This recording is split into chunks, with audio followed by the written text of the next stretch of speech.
Assalamualaikum warahmatullahi wabarakatuh. Halo teman-teman, welcome to my channel. Sekarang kita telah masuk ke bab 6, yaitu Linux Installation, Debian dan Ubuntu Server Administration.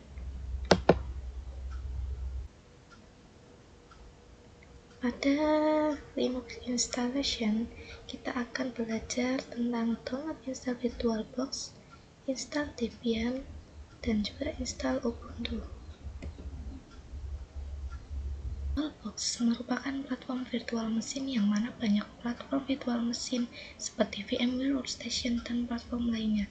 Namun, yang gratis dan tidak berlisensi itu hanya VirtualBox. Dan selain VirtualBox itu berlisensi atau berbayar ya teman-teman.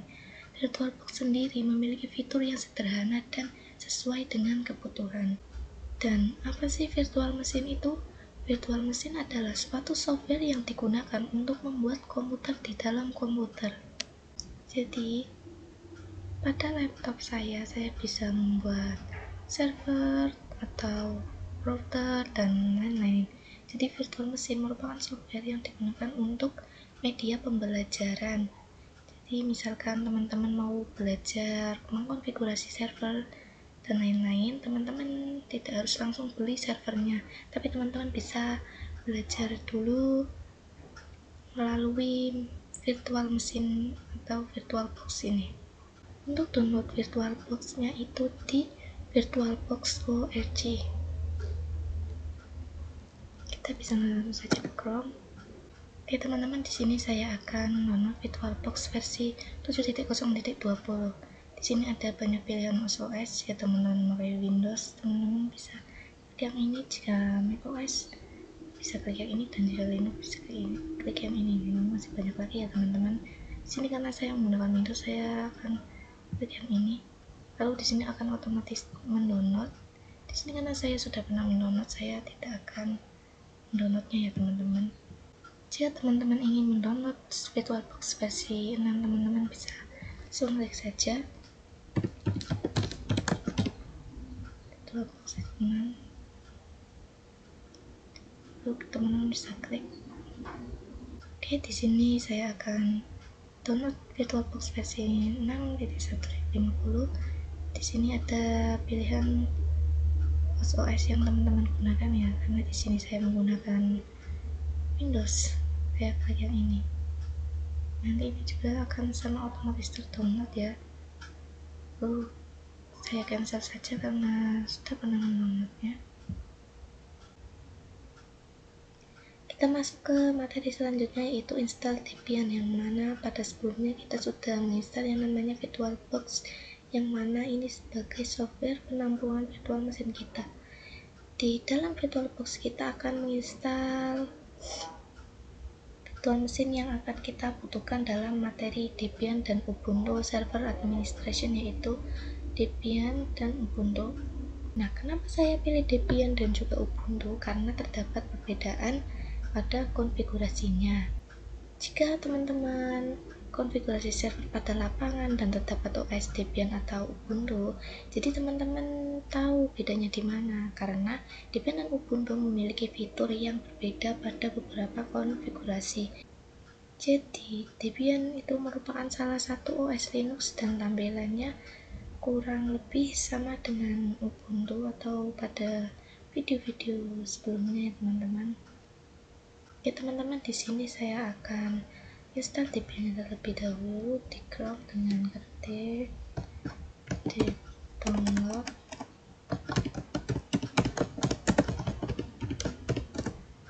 Debian server.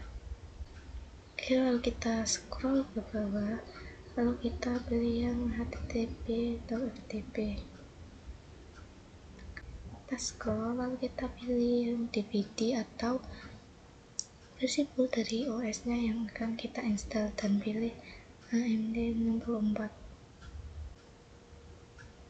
Teman-teman bisa scroll ke bawah, lalu teman-teman pilih yang file ISO ini. Klik saja. Di sini otomatis akan mendownload. Karena saya sebelumnya sudah pernah mendownload, jadi saya tidak akan mendownloadnya. Oke, langsung saja kita install Debian-nya, kita klik new.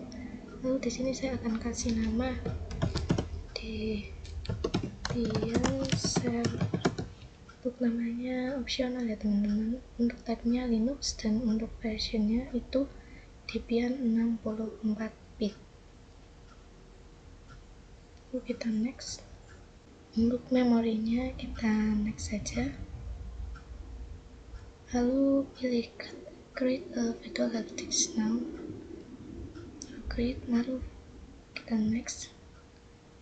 Lalu kita pilih yang dynamical allocated. Kita next.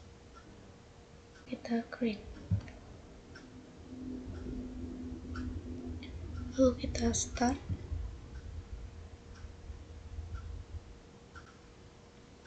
Di sini kita akan mengalokasikan file ISO yang sebelumnya sudah kita download. Kita klik ini. Lalu kita add.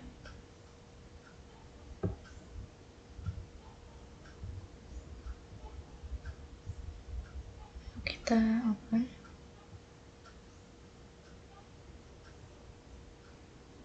Lalu kita choose. Lalu kita start. Oke teman-teman, di sini ada dua opsi, yaitu graphical install dan install. Di sini saya akan menggunakan yang graphical install. Kita enter. Lalu di sini untuk bahasanya saya menggunakan bahasa Indonesia saja. Lalu kita continue. Untuk lokasinya kita pilih Indonesia, lalu lanjutkan. Lalu untuk keyboardnya kita pakai Inggris Amerika, lalu kita lanjutkan. Kita tunggu. Di sini kita harus memasukkan nama host dulu. Di sini saya akan gunakan nama Tiarafa. Lalu lanjutkan. Untuk nama domain juga saya akan gunakan nama Tiarafa. Lalu kita lanjutkan. Lalu di sini kita akan buat kata sandi root. Jadi di sini kita akan membuat dua kata sandi, yaitu kata sandi untuk masuk ke server kita dan kata sandi root. Jika kita mengakses root, otomatis kita mengakses bagian paling atas dari server ini. Jadi ini mohon diperhatikan ya pemilihan kata sandinya. Ketika di lapangan kita menggunakan kata sandi root yang paling rumit. Kenapa? Karena bisa diakses oleh orang yang tidak bertanggung jawab. Itu sangat berbahaya ya teman-teman. Di sini saya gunakan sandi yang mudah karena untuk belajar. Saya akan gunakan sandi 1, 2, 3, 4, 5. Lalu untuk bawah juga saya gunakan sandi 1, 2, 3, 4, 5.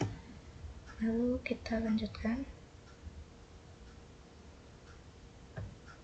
Untuk nama lengkap, di sini saya akan isi Tiara Atila. Lalu kita lanjutkan.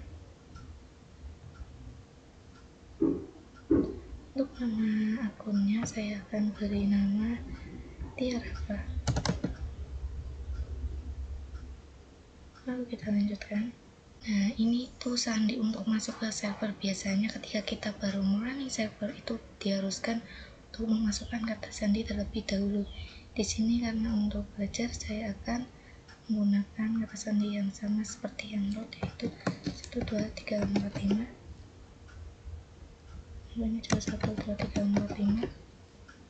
Setelah itu kita lanjutkan. Karena saya di Jawa Tengah, berarti saya memilih yang WIB. Lalu kita lanjutkan. Nah, di sini partisi hard disknya kita menggunakan seluruh hard disk. Lalu kita lanjutkan.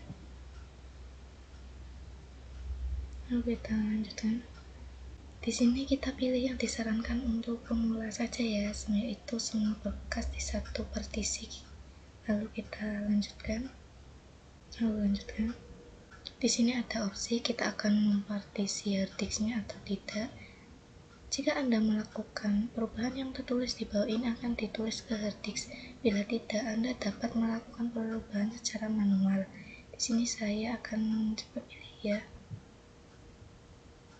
Lalu saya lanjutkan. Lalu ini kita pilih yang tidak, lalu kita lanjutkan. Lalu di sini ada gunakan suatu jaringan cermin atau mirror, kita pilih tidak saja, lalu kita lanjutkan. Oke, di sini ada opsi berpartisipasi dalam survei penggunaan paket Debian, kita pilih tidak, lalu kita lanjutkan. Di sini ada opsi lagi ya, yang mana kita harus memilih yang akan kita install. Di sini saya akan pilih yang Debian Desktop Environment dan juga perkakak sistem standar. Lalu untuk yang GNOME kita tidak usah dipilih. Fungsi dari Debian Desktop ini itu akan terdapat GUI, jadi kita bisa mengkonfigurasi server melalui tampilan, dan yang ini itu wajib ya teman-teman. Kita langsung lanjutkan saja. Oke, terdapat opsi lagi yaitu pasang bootloader. Di sini saya pilih ya. Jika tidak, takutnya nanti server kita tidak bisa booting. Lalu kita lanjutkan. Lalu pilih bootingnya, kita memilih yang paling bawah ini yaitu yang Matic Tema. Kita lanjutkan saja. Oke teman-teman, di sini instalannya sudah selesai. Silakan pilih lanjutkan untuk voting ulang. Kita enter saja. Proses votingnya kita tunggu ya. Oke teman-teman, jadi ini adalah tampilan GUI-nya yang kita gunakan karena tadi kita checklist yang Debian Desktop Environment. Kalau kita tidak checklist, kita akan menggunakan yang CLI atau seperti yang kita gunakan pada Ubuntu server. Untuk usernya Tiara Fatila, untuk sandinya kita pakai 2345, lalu kita enter. Di sini tampilannya seperti laptop pada dasarnya ya. Nah, di sini ada pengaturan, kita pilih Indonesia, lalu kita lanjutkan. Kita pilih bahasa Indonesia, lalu lanjutkan. Lalu untuk keyboardnya Inggris AS, kita lanjutkan. Untuk privasinya di sini saya lanjutkan saja. Untuk akun itu saya lewati. Oke, selesai. Lalu mulai menggunakan Debian GNU atau Linux. Ini tampilannya seperti desktop pada laptop saya teman-teman. Oke, selanjutnya kita akan membahas tentang install Ubuntu. Sebelumnya kita sudah pernah menginstal VirtualBox dan juga Debian. Oke teman-teman, sebelumnya saya sudah pernah menginstal Ubuntu server dan Ubuntu server clone. Di sini saya akan menghapusnya. Kita klik kanan, lalu kita remove. Lalu kita pilih yang delete all files. Kalau remove only itu nanti ditakutkan penyimpanan dari server yang teman-teman hapus itu masih ada sehingga memenuhi storage teman-teman. Delete all files. Lalu untuk server clone juga kita lakukan hal yang sama. Delete all files. Oke, di sini kita buka saja akunnya, kita search Ubuntu release.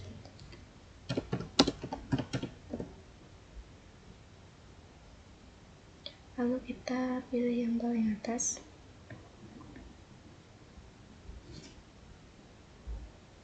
Ini di sini itu banyak sekali pilihan ya teman-teman.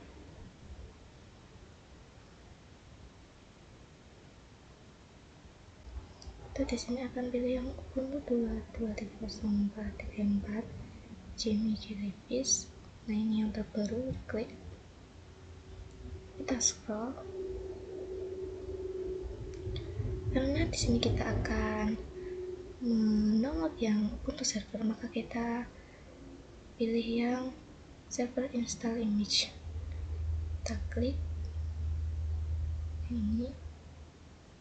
itu otomatis akan menginstal. Karena di sini saya sudah coba menginstalnya, saya tidak bisa menginstal, saya cancel. Oke, di sini kita langsung saja download Ubuntu-nya, kita klik new, untuk namanya kita kasih nama Ubuntu server.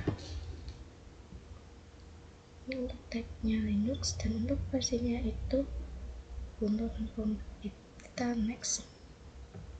Untuk memory size-nya kita next saja. Lalu kita pilih yang create a virtual hard disk now, kita klik. Lalu kita pilih yang ini, kita next. Kita pilih yang dynamical located, kita next. Lalu klik. Kita langsung start. Oke, di sini kita akan memasukkan file ISO yang sudah teman-teman download ini. Lalu pada video sebelumnya saya sudah pernah download. Kita klik saja yang ini, lalu kita choose, lalu kita start. Untuk language kita pilih yang English, enter. Untuk installer update, lalu kita pilih yang continue with updating, enter. Lalu kita down, untuk ini juga kita down. Untuk network connection-nya juga kita down. Untuk proxy address-nya juga kita down ya teman-teman. Ini kita down, lalu pilih yang continue, enter. Lalu kita allow bawah, kita pilih down. Lalu di sini juga kita pilih yang down, lalu kita continue. Untuk name di sini saya akan menggunakan Tiarava sama seperti Ubuntu server sebelumnya.